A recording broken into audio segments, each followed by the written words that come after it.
Okay, this lecture is Aristotle, academic hero number 3. So, of the ancient Greeks from Athens, Socrates had taught Plato. Plato taught Aristotle. And then Aristotle had his own school, the Lyceum. He walked around teaching his students, and it was called the Peripatetic School, to walk around and talk and teach. Aristotle is considered by many to be the smartest person who ever lived. Aristotle classified pretty much all the important known information of the world up to his time. He's especially still remembered for his classification of rhetoric systems, logical systems, biology, philosophy, and many other subjects. Ayn Rand, who, by the way, I think is probably the smartest woman who ever lived. If anybody wants to challenge that statement, just go read Ayn Rand's quotes. Read her books, and you're like, holy crap, is she smart. She's not even just smart. She's a super genius. You'd be amazed. And by the way, everyone says that she's a bitch, okay? Whenever a woman is really smart, they always get called a bitch. That's how you usually know. If somebody says that lady is a bitch, go look that lady up. You'll find out she's probably really smart, okay?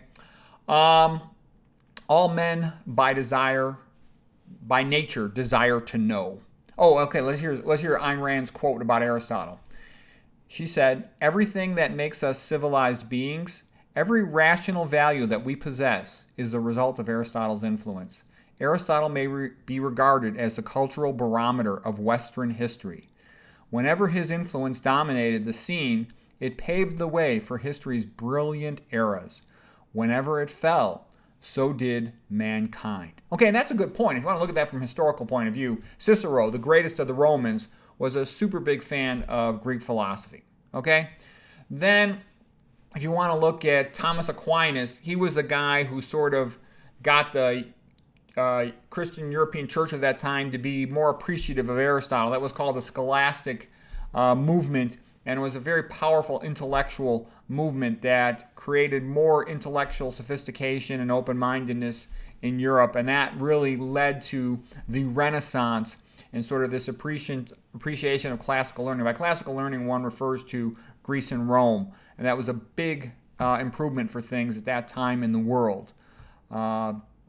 Okay, so some quotes from Aristotle. Aristotle lived so Ayn Rand lived from 1905 to 1982. Aristotle lived from 384 BC to 323 BC.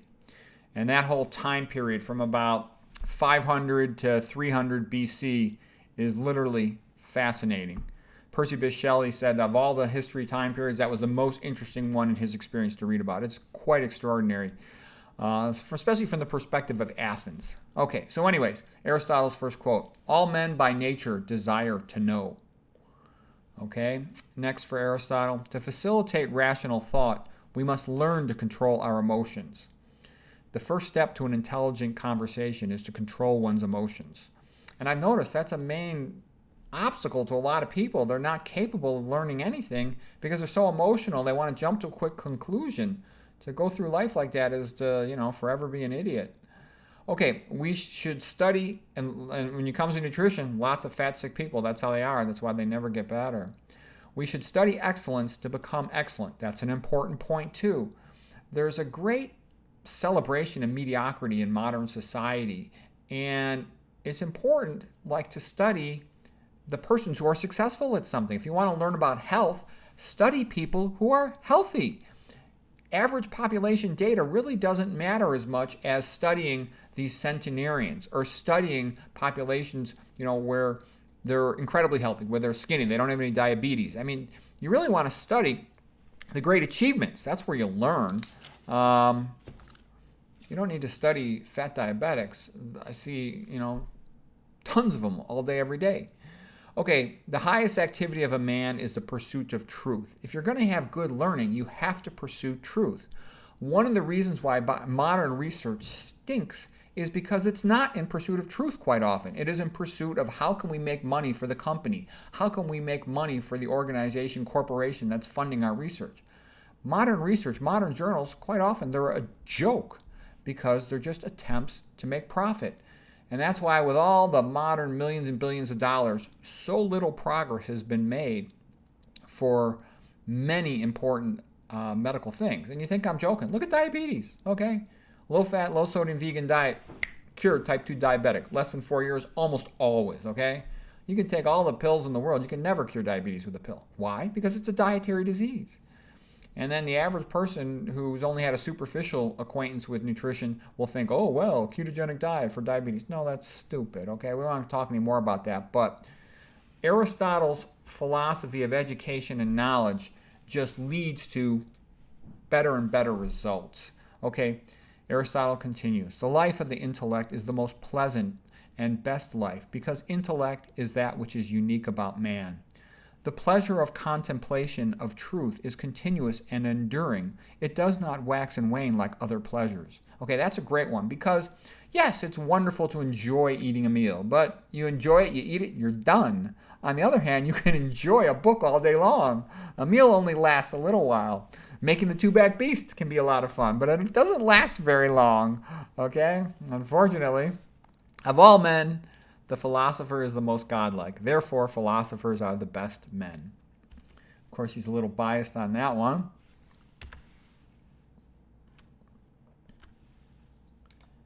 Okay, Aristotle continues. All learning begins by imitation. That's an important point. The great Renaissance artists, they developed their skill by imitating the great artists who went before them. Somebody wants to be a great writer, read the great writers and see how they do it. Okay, and if you want to be in any sport, learn from the persons who are great at it. For example, I was in wrestling in college, and I was really kind of, varsity starter, above 500 record, but not doing that great my first 2 years. And then when I started hanging around the Schultz, national champions, world and Olympic champions, man, I got good real fast. One of the biggest regrets of my life, I didn't hang out with them when I was younger because I would have learned a lot faster as a freshman. I was too scared of them.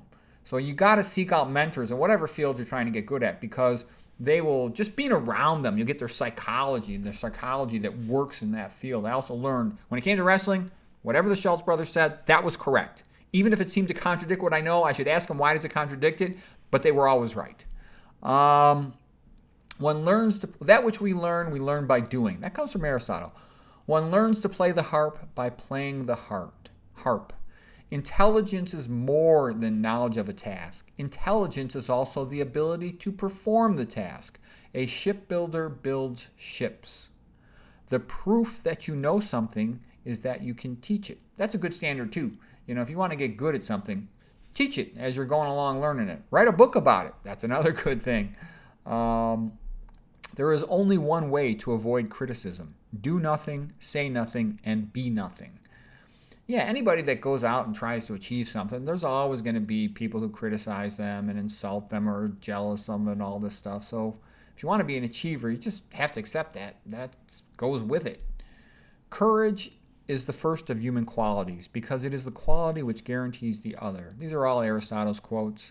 The high-minded man must care more for the truth than for what people think. That's not easy to do. If you look at nutrition experts, you can see all these, I'm embarrassed for them, so-called nutrition experts, recommending olive oil. That's bogus. In my opinion, a person's disqualified as a nutrition expert once they start recommending olive oil. I mean, give me a break. Olive oil, MSG, all this nonsense. Those things, So what I'm trying to say is, quite often, there is no money in telling the truth. I hate to say it. It is sad, but it is true. There's no money in telling the truth about nutrition. It won't get you interviewed, okay? It won't get you any profit. But if you want to save somebody's life, they need to know the truth on what is healthy in order to be healthy. And a lot of times you need, heuristics, like rules of thumb to guide you by. And here's the one, I've said it a million times. Be like Adam and Eve, but keep your indoor plumbing and indoor heating.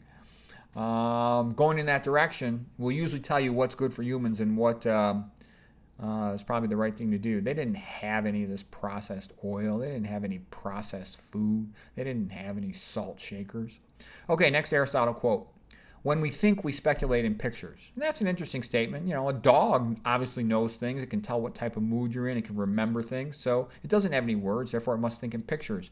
Chimpanzee and other primates, they can think and they don't have language. So we probably also think in pictures. And I've seen times when I'm doing something and I can envision in my mind what I need to do or what's important without being able to articulate it just yet. So I think that picture in our mind's eye comes first. Okay, Aristotle continues. There are no prudent young people. Prudence is concerned with specifics as well as universals. Specifics become known from experience, but young people lack experience. So what he's basically saying is there's no wise. Prudence could be like wisdom or wise. Young people are not wise. They might be smart, they might be really smart, but they're not wise. They don't have enough life experience to be wise, to really know what matters and to have that big perspective. Like young guys think they know everything, but anyways, that's another topic. Okay, Aristotle continues. The family is the association established by nature for the supply of man's everyday needs. Yeah, that's what makes people be happy, being with their family, around their friends, being allowed to associate with whoever they want, with people they like. The family is sort of the unit of society. Education is the best provision for old age. Yeah, it's good to have a developed mind. Otherwise, you retire and you just sit around watching TV, and people who do that tend to crash and burn real fast. A developed mind gives you something to do, makes life a lot more interesting, makes the person more interesting. So it is worthwhile to develop it, even just for the joy of it. Okay, Aristotle continues. The intellect is the most divine thing about us. To strive and improve the intellect is the most noble thing we can do. The philosopher who strives to optimize the intellect does a great thing, as close to the divine as possible. Okay, Aristotle continues. Knowing yourself is the beginning of all wisdom. And that's another big one. That's pretty much common through most major world philosophies and to some extent religions, because by understanding yourself, you understand other people better. You say to yourself, well, gee, if somebody did that to me, I wouldn't like it, therefore I will not do that to other people. I would feel this way about something, therefore they probably feel that same way about it as well. So personal insight really helps you to understand other people better. Aristotle continues, if you would understand anything, observe its beginning and its development. See how it is made. And that's a good point. I found a lot of times understanding like a complex medical topic, I go back and I read the history of research on the subject, and then I get it. That helps. Okay, Aristotle continues, the greatest thing is to be a master of metaphor. It is the mark of genius to make good metaphors.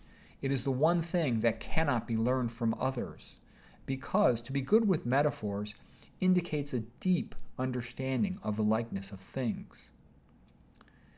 And then Aristotle gives you the benefit of a metaphor. Ordinary words convey only what we already know. It is from metaphor that we best get hold of something new. Now that's a profound statement, and that's great. So what he's saying is, it is by a metaphor that we learn new things. So what happens is everything new that comes into our brain that we learn, we are able to remember it because we compare it to something else in our brain. All judgment is comparative, and we say that is a dog because it goes bow wow. That is a cat because it goes meow. We're comparing them. That is not a cat because it goes bow wow. Therefore, it must be a dog. And that's how we do it with everything. Okay. Aristotle continues. In order to solve a problem, you must first know what the problem really is, in the same way that you can't untie a knot until you've found the knot. And that's key for solving complex problems, is understanding how to look at the problem first. And that's a key for curing people of a disease. If you think that there's no known cause to hypertension, you don't look for it, and you end up just taking pills forever and you never get better. If you realize, gee, it's caused by a high-fat diet and high sodium and a lack of plant food, potassium and magnesium, you can get better like that quite often, okay? Same thing with diabetes. Well, gee, it's caused by eating high fat. I won't eat fat anymore. You can get better. The first 4 years, almost all type 2 diabetics are cured just by doing that. Well, gee, coronary artery disease is caused largely by eating a high-fat diet and oils and high sodium. I'll stop eating those things and sweets. You can cure and excess alcohol and caffeine. You can prevent coronary artery disease. That's simple, by correctly seeing the problem and understanding it. Okay, Aristotle's next form is teaching is the highest form of understanding. For really knowing a subject, when you really know it, then you can articulate it better. If you can't articulate it well, you probably don't know it that well. Okay. Aristotle continues. Poetry is more worthy of serious attention than is history, because history treats particular facts, whereas poetry is concerned with universal truth. History only tells us what has happened. Poetry tells us how things ought to be. Okay, so that's also an incredibly profound statement. What he's basically saying is, with history you learn about fixed events, and yes, that is worthwhile to know. But poetry, and by poetry he means like the Iliad and the Odyssey, The Idiot and the Oddity, and basically he means the theoretical view of one's imagination of the potential of mankind. So what he's saying is poetry or story gives us an aspiration of what we might aspire to, of how things might be. And by putting forth that idea of something better that's possible in our mind's eye, we can aspire to it and strive to it and make things better. So poetry and imagination, a good story, can inspire us more, do more for us than just a simple recitation of historical facts. You know, they're obviously both important. I mean, like, you look at ancient Greek history, Thucydides' History of the Peloponnesian. That's an incredible book and story. But there's a tremendous amount to be learned from the Idiot and the Oddity, especially from the Odyssey, in my opinion. Okay, Aristotle continues. The best communities are formed when the middle class is the largest group. When there is no middle class, and the poor greatly exceed in number, troubles arise, and the country soon comes to an end. The tyrant who, in order to hold his power, suppresses every superiority, does away with good men, and forbids education and light, controls every movement of the citizens, and keeps them under perpetual servitude, wants them to grow accustomed to baseness and cowardice, has spies everywhere to listen to what is said in meetings, and spreads dissension and calumny among the citizens, and impoverishes them, and is obliged to stir up conflicts to keep his subjects occupied, and impose on them permanent need of a demagogue. Aristotle. So anyways, I hope that was a helpful introduction to Aristotle. He really did sort of open up the way, building upon the knowledge and experience of the earlier ones like Socrates and Plato, and he is a great intellectual hero of all time.